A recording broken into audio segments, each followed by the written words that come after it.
Imaginez, vous louez une maison qui s'avère être hantée, mais pas par n'importe quel fantôme, par des fantômes un peu olé olé. C'est ce qui est arrivé à Linda Hill. Cette Texane a acheté il y a plusieurs années des maisons dans un même quartier dans le but de les louer.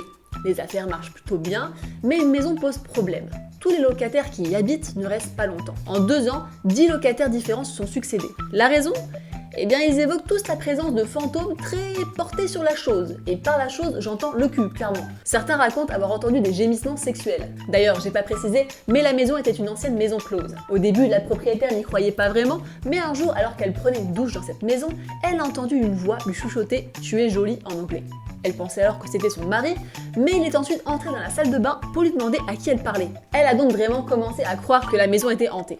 Et d'ailleurs, elle montre dans une vidéo qu'une porte qu'elle ferme pourtant bien s'ouvre toujours sans explication. Mais attention, elle a pas perdu le nord, la Linda. Vu que plus personne ne voulait louer sa maison, qu'est-ce qu'elle a fait ? Elle a redécoré la maison et elle l'a renommée le manoir sur la colline. Et maintenant, elle fait payer les entrées comme dans une maison hantée. Les visiteurs peuvent venir mener leur propre enquête et Linda a même sorti des bouquins où elle raconte les histoires de ses locataires.